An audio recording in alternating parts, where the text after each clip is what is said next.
Hello snowboarders of the internet, I'm your host Avran LeFeber, and in this video we're going to be reviewing the Ride C-6. I rode this binding at Copper Mountain on a sunny bluebird day with sustained winds. You had perfect hero snow on most of the mountain with a little slush chop and chunder at the bottom, and I rode it on my Ride Shadow Band snowboard with my K2 Thraxis boots. Starting on the Highback, you have the forward lean tab, you flip it down, you slide it up, slide it down, that'll give you more angle on it, then you flip it back up and lock it into position. Then on the side of the heel cup where the straps are, there's two screws. If you loosen these up, you can rotate your Highback to make it parallel with your heel edge if that's your thing. In the process of rotating it, you can also kind of tweak the placement of where the strap sits on the instep with just a little bit of work. Moving down from that, you also have two screws on the side of the binding. This allows you to adjust the heel cup, and there are numbers in the inside of the heel cup. They correspond to the size of boot with a Ride snowboard boot. If you have something else, it may be a little bit off, but you can actually slide it in or pull it out. Above that, on the heel and the toe strap, you do have a flip tab, so you can flip that up, slide the strap down, pull the strap out to help center it over the boot. And then finally, you have the toe ramp where you can slide it forward or backwards just a little bit.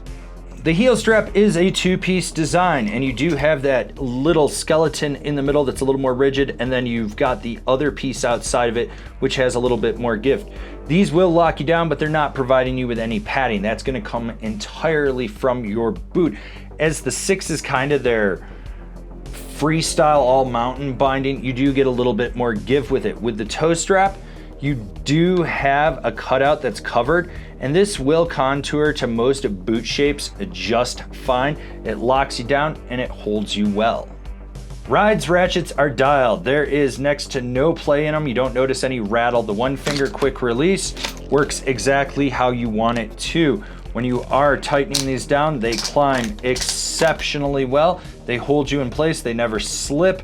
These are very easy to use, they're very dialed. I'm very stoked on what Ride's doing with these. We're about halfway through this video, I guess. I don't really know where this section's getting edited in. But can you go down, give this video a thumbs up because you like it? And while you're down there, if you haven't subscribed, do that, click the bell, get those notifications.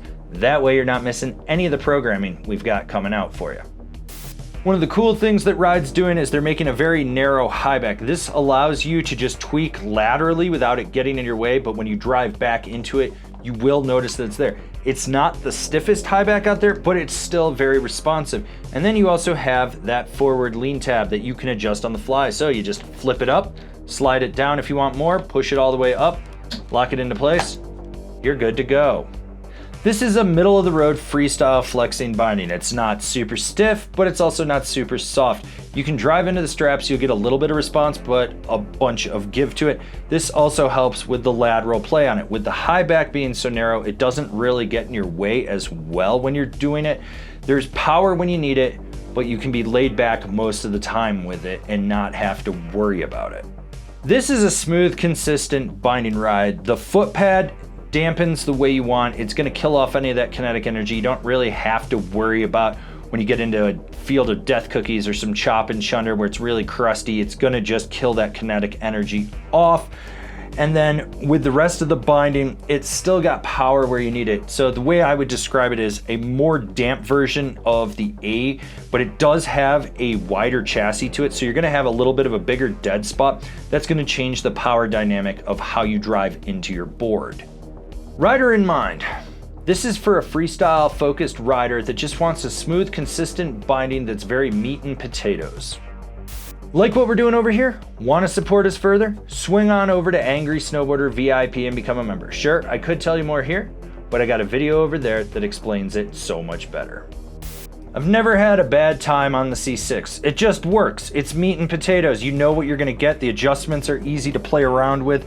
There isn't a lot going on where you're like, what the heck is this? Why is it doing this? No, it just works. It's a good binding. You can go out and just pretty much ride anything with it. It's got performance when you absolutely need it, but it's not domineering to the point you're like, oh my God, I've got to just force myself through it.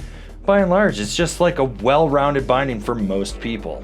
Comparable bindings: the bent metal Axtion, the Rome Vice, the Nitro One. This has been my review of the Ride C6 binding. If you're picking up a set, why don't you go watch my video on how to dial in all the adjustments. That way we can get you set up before you hit the slopes.